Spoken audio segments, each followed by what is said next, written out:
Hello, I'm Richard Vobes, the Bald Explorer, and I'm in another churchyard. But I'm with Darren Dendy today. I'm back. Hello, Darren. Hello, Richard. Nice to have you back.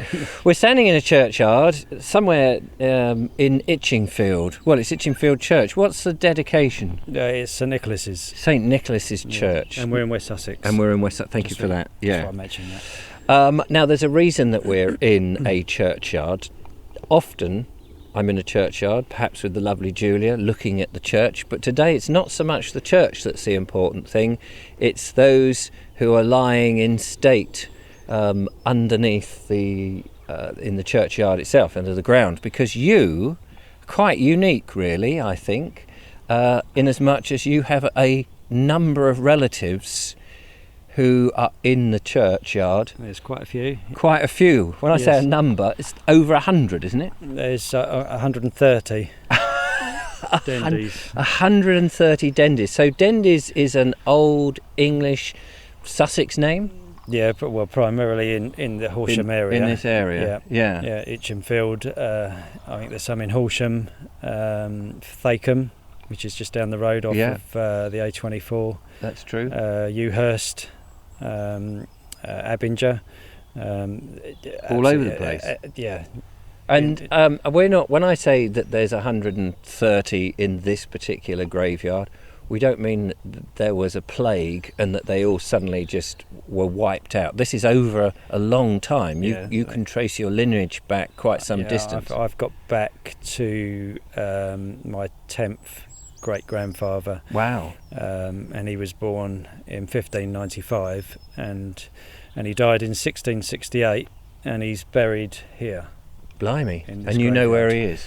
I don't know exactly where he is because the grave is not in situ anymore, and the stones have been moved about. Probably just dropped down, and a lot of them have been moved, and there's a lot of them over there. So how is it that you know that where they all are? Because have you been just traipsing round reading the stones? My father passed away in July, and then his sister had said to me to come to this church, so that I did with my uncle. And she just said that there's 10 graves, so we happened to walk down here and found the 10 graves, which are right here in front of that yew tree. And as we were looking, the congregation came out and asked us, if they could help, and we just said, we're looking at possible past ancestors, and they said, well, come into the church, and we've got the burial index.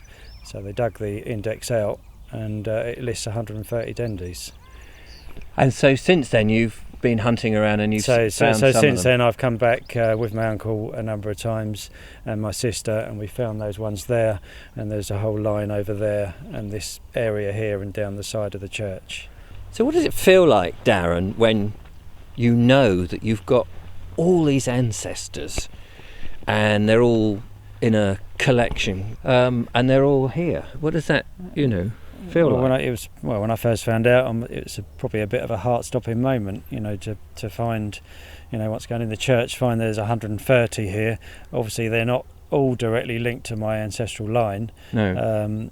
I've started working on it with my sister, and I've got back 10 great-grandfathers. I've just gone that route. Gosh. And obviously, aunts and uncles, the children they had, it all filters off. They're all here somewhere, but I haven't actually...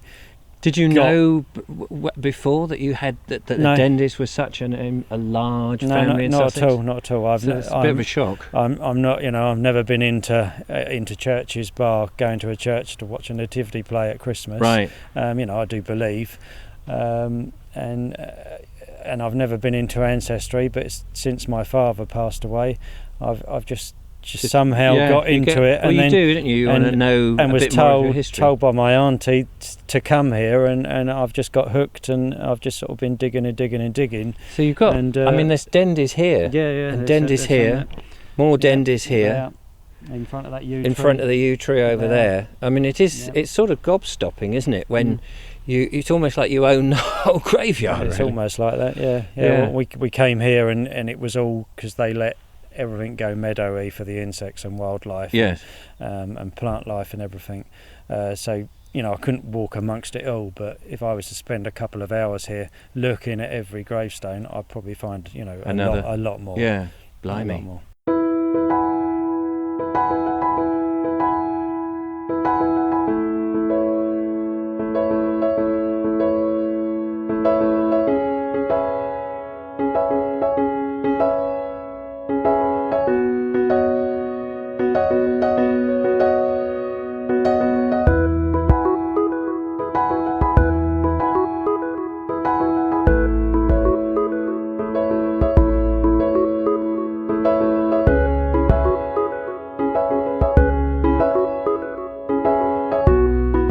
These are all nice in a line, Darren, aren't they? Yeah, there was a whole line of Dendys right up to the path there. Yeah. And they're not in their original position. They've just been moved here, stones that have been falling Oh, I all over see. the graveyard, and they've just moved them all here. Right, and I guess that's what they do. Do you know why they do that? Do you know what? I don't. No. I haven't looked into that. So, in other words, the gravestones are being moved, but so the graves are in different places. Do you know where the graves are? Not exactly, no. And There could be some here. Right. Those stones could have been moved. It's just where they all fall and into disrepair. And obviously some of them you can't read because they're covered in that liking stuff. Yes, and all that lichen and moss and stuff as well. Yes, yeah. 1790 there. What's the earliest that you've traced yours ancestry back to? There's a George Dendy, and he's buried somewhere here. I don't think his stone exists anymore, but it's in the burial records, and he died in 1668. Wow. So, and presumably they were around before then? Yes, well, this church has been here since 1125. Yeah. So I don't know when people started having burials and gravestones. The chances are the Dendy family were about. Yeah, you said in our previous thing that it's a Saxon name. It is an Anglo-Saxon name, Dendy. Yeah, yes, so your family could possibly go right back. Yes. To the very people who came over. Yeah. To get where you need to get back before 1066, wouldn't you? Yeah. Which is, wow. That's so impressive. It's quite scary, isn't it? Yeah.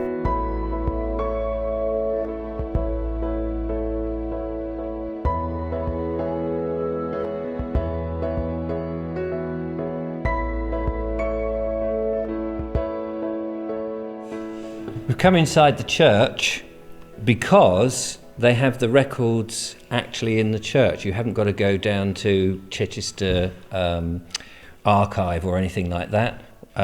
They've got the records. So what are the records that we're looking at? Well, this is the burial index, and as you can see, there's lots and lots and lots of Dendys. Dendys go on for page after page. Page after page. It totals 130 at my last count. Yes. And it shows some of the positions, centre, south, north, of where this is where telling us buried, the position of where they're buried or the stone? Where the stone is in currently. The church currently, and it also lists we're not in situ, not in situ, not in situ, not in situ, which is that line. Right, so in other words, it's not where they were originally buried, but doesn't list where they were originally buried, or they just don't know?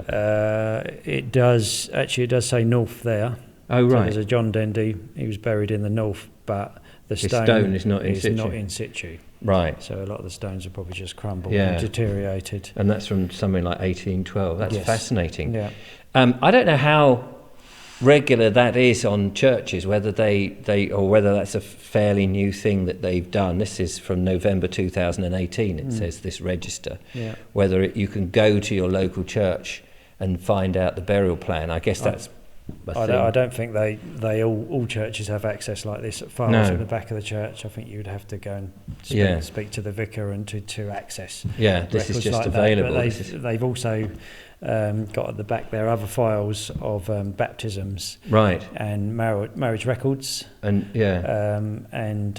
some of my great grandfathers were baptised at that font that's over in the behind us. And a few of my grandfathers were married here as well. Oh, well, it's raining now, Darren. It normally is when I'm involved. It's been absolutely fascinating. You see, I can't trace much of my ancestry because my parents seem to... my mother was an orphan, so I don't know too much about her side of the family. And my father's great-grandfather came from Sweden. So although I'm English and I consider myself English, and probably on my mother's side I'm fully English, who knows, on my dad's side there's a sort of bit of Swedish stuff, which is probably why I don't always speak the language. Come out with something a bit weird. So it's very impressive to meet somebody, or I'm impressed by meeting somebody who can trace their lineage so clearly. Yes. To way back. Thanks to this church. Yeah. Thanks to this church. Thanks to St. Nicholas. Without coming to this church, I'd never have found any of this out. Gosh. So you're a changed man, really, from all of this, in a way, you know, because suddenly you were just a Dendy. Now, you know, there's like hundreds of them everywhere. There seem to be, yes. Yeah. And there's probably loads more you don't know about. Quite possibly, yeah. Quite possibly. Well, there we go. Well, I'd be fascinated to know if anybody else watching can trace their lineage in such a large way, and have families. And of course, if you've got any hints and tips for Darren, who's got this fantastic new hobby, which is going to take him for the rest of your life, I should think, researching who they are. Yeah, you can get a little bit slightly obsessed by it. Yeah. But yeah, no, it's a fascinating thing to get into. Absolutely. Definitely. Don't forget to follow, like and subscribe, become a patron, give us a thumbs up if you've enjoyed the video. I'll be out and about investigating somewhere else. Hopefully the weather will be a bit nicer, but from here in Itchingfield, thank you so much, Darren. It's been fascinating. Thank you very much. It's my pleasure. I'll let you get back to your job, gravedigger. No. You're actually a carpenter, aren't you? Yes, yeah. I've just noticed the pencil in behind my the ear. ear. Oh, I don't know.